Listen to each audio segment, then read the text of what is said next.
Now in terms of the ending explained, the game concludes with a cutscene showing Laswell and Captain Price meeting in a bar, with Laswell telling Price that Shepard is totally off the grid, so we'll definitely see more of him in the future, and I wonder if when he does return, he will actually kill a character this time. I don't think they'll go for Ghost once again because that's who we saw last time, but I feel like he is going to kill a character. Price wants to hunt for him, with Laswell pushing off against the idea that it wouldn't be wise as there's bigger fish to fry in terms of the Russians. They're working with someone new that she doesn't know anything about, but Captain Price does. That person is indeed the ruthless and iconic villain from the original trilogy, Vladimir Makarov, a member of the Four Horsemen of the Apocalypse whose aims appear to try and become the dominant world power and usurp the Western world. If Price already knows of him, the connection will be an important detail to learn about in the future. After the credits for the game, we get a bonus cutscene showing that the most controversial Call of Duty mission, No Russian, is back. The cutscene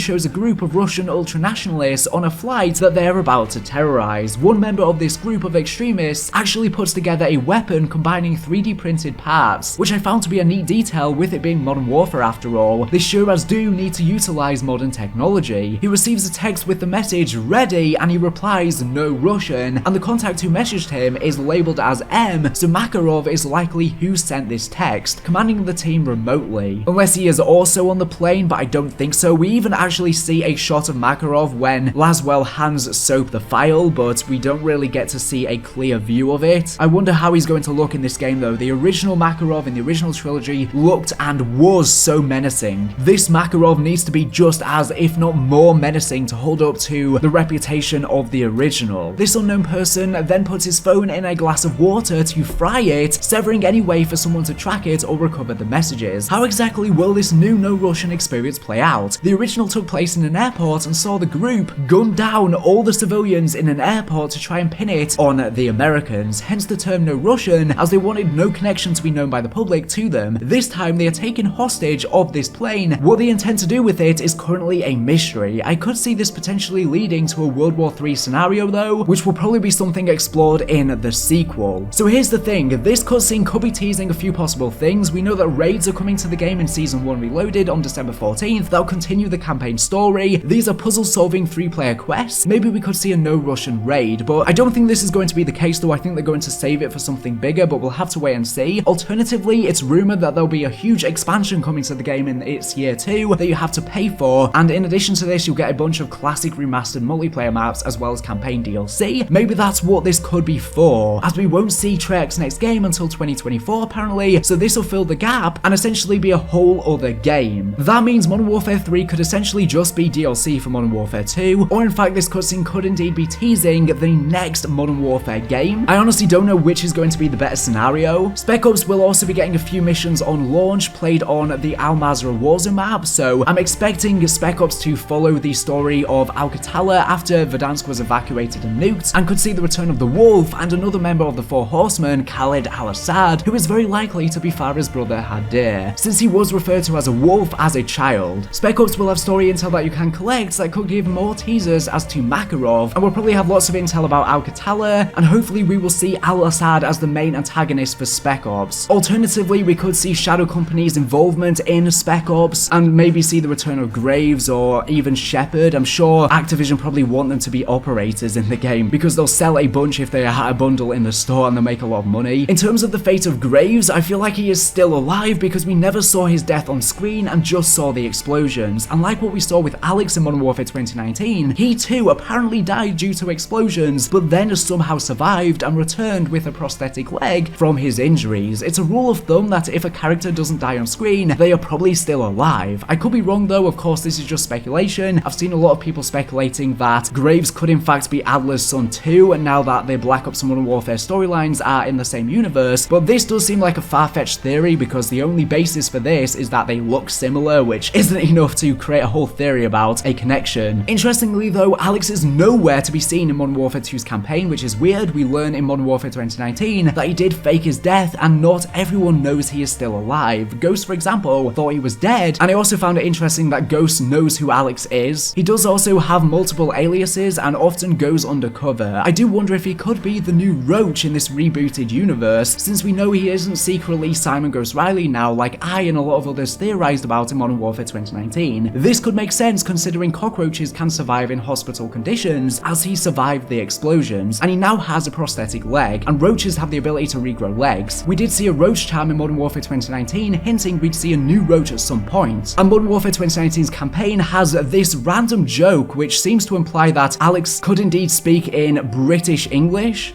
Before the war, this village had families and laughter. Laughter is the best medicine. Tell me a joke. What happens when the CIA goes to sleep? What? They go undercover. Not bad. Probably better in English. You told it in English.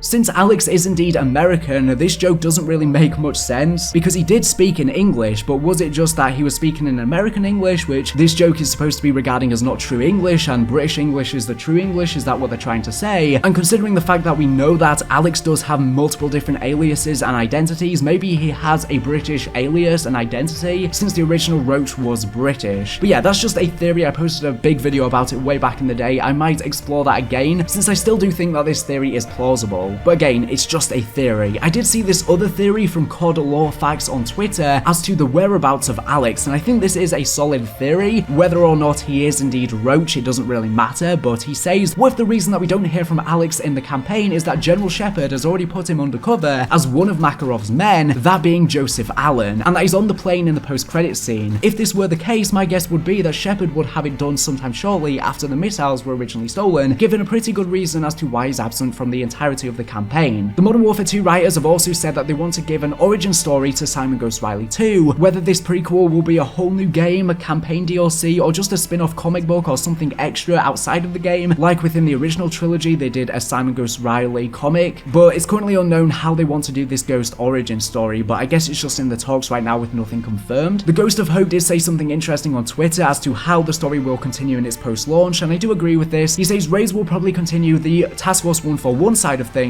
whilst seasonal cinematics and Warzone 2 Intel will handle the Shepard/Shadow Company side of things, giving closure and follow-up to that story leading up to the sequel or whatever, and he thinks that both the storylines of Task Force 141 and Shadow Company and Shepard, and the stuff going on with Makarov, will merge back together as one story for the Modern Warfare 2 campaign DLC in late 2023. But that's everything I wanted to talk about in this video. Let me know all of your storyline theories in the comment section down below as to where we are heading next, because I'm going to be making a lot of theory videos and storyline videos. That's my bread and butter. But anyways, thank you for watching the video, and make sure to subscribe if you're not here for latest and greatest Call of Duty news and information. So anyways, thank you for watching, and bye.